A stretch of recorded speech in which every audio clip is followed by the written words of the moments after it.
Hei, tuli jälle tahtmine teha väikene video, mis on ajendatud sellest, mismoodi inimesed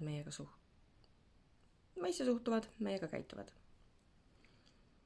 Ja olen enne ka selle peale niimoodi mõelnud, et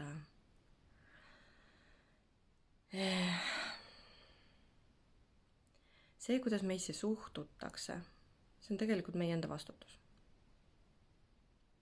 Nii karm, kui see ka ei tundu. Me ise õpetame inimesed endaga käituma. Sellest ma sain tegelikult aru ühes oma suhtes ja olen aru saanud sellest ka oma sõbrasuhetes. Kuidas see välja näeb? Mõte on selles, et kui ma olen kogu aeg lasknud inimestel arvata, et ma olen see hakkama saaja, ma saan alati hakkama. Mitte mingit muret ei ole, et kõik on alati, ma olen ju tugevamati, on ju. Ma saan alati hakkama. Ja see lõi mulle pähe, mis ma selle käitumisega olen teinud. See lõi mulle pähe sellel hetkel, kui mul oli raske. Ja siis mul tuttavad omavahel rääkisid sellest, et mul on raske. Ja tagasiside nendelt tuligi see, et see on ju Kärt, et ta saab alati hakkama. Et kui keegi saab hakkama, siis alati tema ju. Alati saanud. Ja siis ma hakkasin mõtlema, et kurat, ma olen oma selle käitumisega tekitanud väikse karuteene endale. Sest inimesed ei paku mulle abi. Sellepärast, et ma saan ju alati hakkama. Sest ma olen ju tugev. Kui midagi juhtub, siis mis mu ikka juhtub. Ja siis ma mõtlen, et täna tekkis jälle mingi siukene olukord, kus ma jälle väljendasin oma väikest siukest kohta, et mul on vaja natukene mõelda, et mul on segadus ja paari viimase päeva teema tegelikult.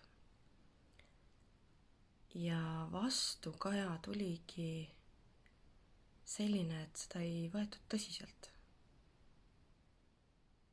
Mul on raske. Ma olen segaduses. Ja ma ootasin mõistmist. Päriselt ootasin mõistmist. Omast arust ma enam ammu ei käitu niimoodi, et võiks arvata, et ma olen nii hullult tugev ja ma olen omast arust lasknud ennast mõnusalt sellisesse kohta, kus ma julgen abi paluda, esiteks, on ju. Ma julgen väljendada, et mul on raske. Ja ma nagu arvasin, et kui ma väljendan seda, et siis see on nagu kuidagi loogiline või nii, et äkki mul olekski mõistmist vaja või nii. Tuleb välja, et ei. Tuleb sellega ilmselgelt veel tööd teha. Sest ma olen suutnud maalida endast ikkagi nii sellise pildi nagu inimestele, et seda ei võeta tõsiselt enam, kui mingisugune vastupidine olukord peaks tekkima. Ma olen nüüd, kui enne oli see, et ma olen nii meeletult tugev ja saan alati hakkama ja nii edasi ja tagasi vaata.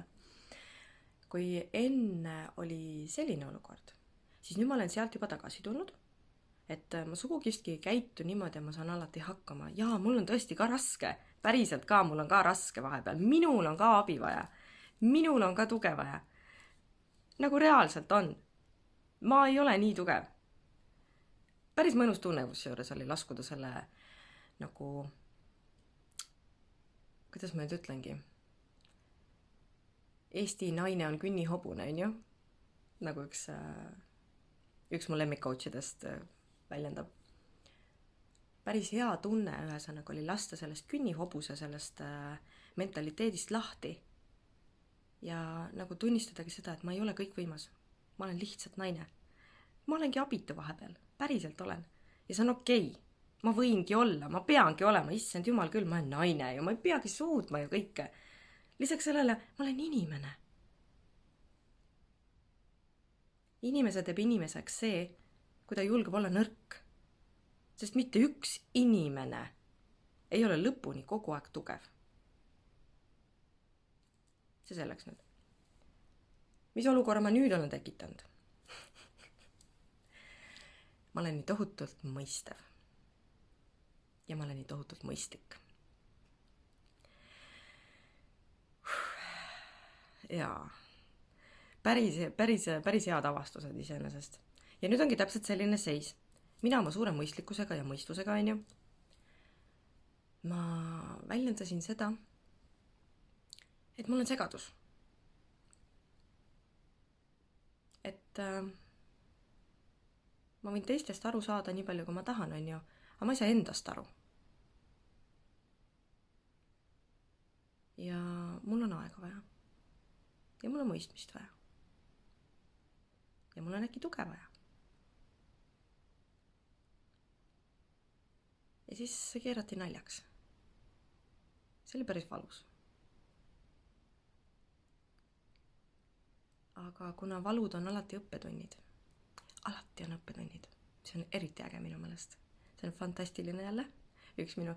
Ma olen nii õnnelik elades elu, sellepärast et see kõik, mis siin toimub, see on tegelikult ääretult põnev. Isegi kui ta on valus.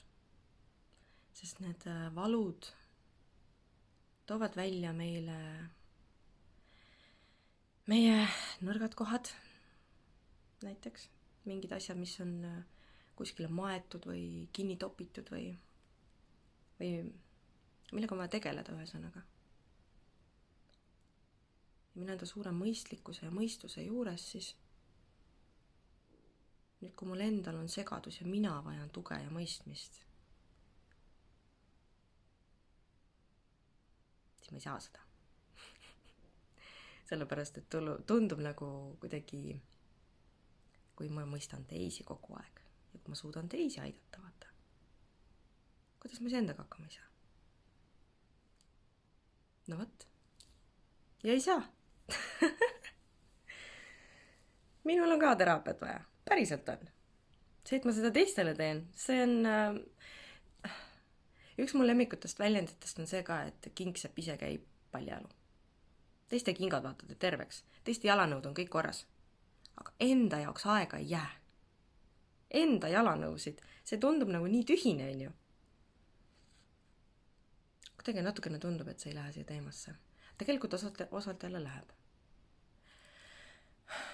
Ühesõnaga see, kuidas meisse suhtutakse, on meie enda vastutus. Kui sa jätad kogu aeg endast mulje, et sa oled meeletult tugev, alati saad hakkama, siis ära oota abi. Päriselt ka ära oota abi. Sest sa oled ju tugev. Mis pildi sa endast maalinud oled? Natukene mõtle selle peale. Mis pildi sa endast maalinud oled? Kuidas sa endast nagu... Kuidas sa mõista oled andnud? Kes sa oled? Milline sa oled? Kas sa oled välja julgenud näidata, mis on sinu nõrgad kohad? Kas sa oled välja julgenud näidata, mida sa päriselt mõtled?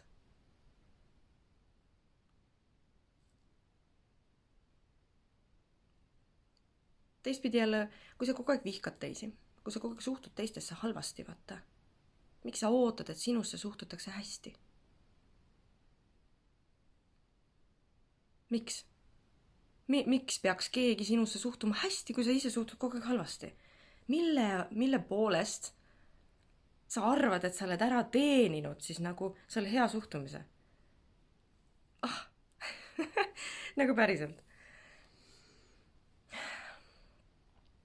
See, kuidas teised sinusse suhtuvad, see on sinu enda vastutus.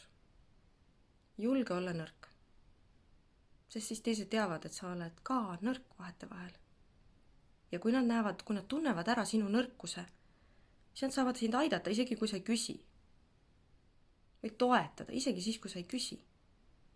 Sest kui sa oled oma nõrgal hetkel väljendanud seda, et sa oled nõrk, sellest saadakse aru. Isegi kui sa naeratad samal ajal. Silmad räägivad ju. või lihtsalt kas või see, et sa julged väljendada seda. Juba see annab mõista, et sa oled nõrk, sul on abi vaja, sul on tuge vaja. Ja siis sind osatakse aidata ka siis, kui sa mingi häbitunde pärast ei julge küsida abi näiteks. Kui sa oled kogu aeg morn, siis inimesed arvavadki, et sa oled morn kogu aeg, miski ei tee sulle rõõmu, naerata vahepeal. Viska mõni nali. Ükskõik kui kohmakas, vahet pole, see on sinu nali. See on umbes sama asi, et igaüks oskab joonistada, igaüks oskab laulda. Eranditult. Kriipsujuku joonistamine on ka ju oskus.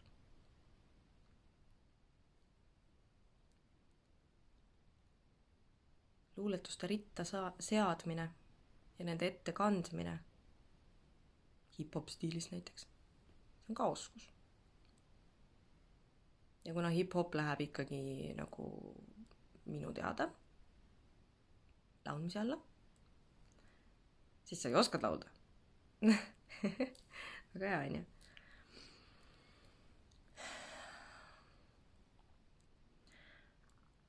Ma ei mõelnud mingit ülipikka videot teha, ma lihtsalt tahtsin väljendada seda, et sa mõtleksid selle peale, kuidas sa paned inimesed endasse suhtuma.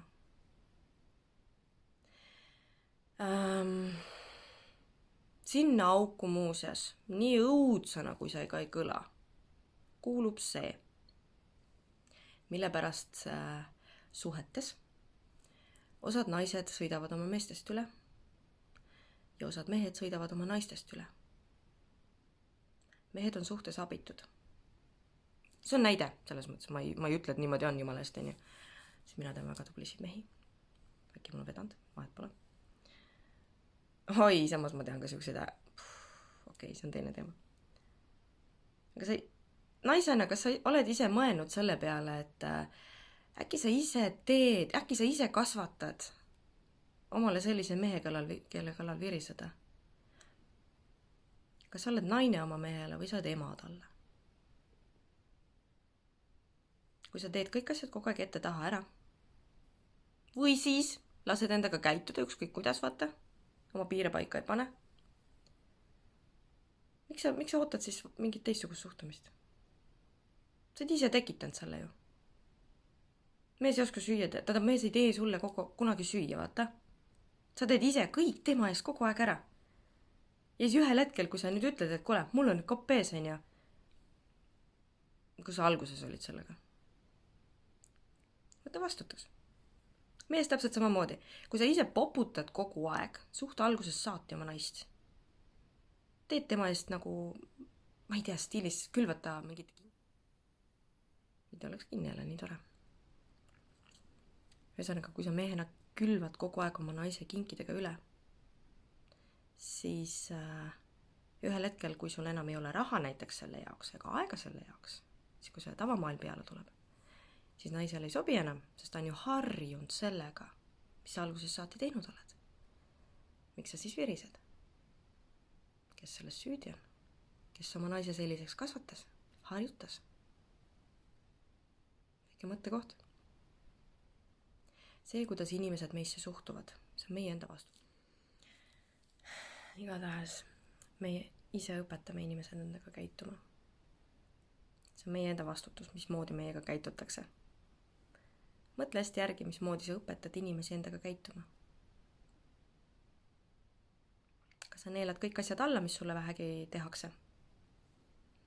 Või sa paned paika enda piirid ikka veel? Mulle nii kangesti meeldib piiridest rääkida, sest see on nii tähtis lihtsalt, see on nii oluline. Mismoodi sa lased inimestel endaga käituda? Mille sa neelad alla? Mille sa väljendad? Mõtle selle üle. Aitäh tähelepanu eest. Järgmiste videoteni. Ciao!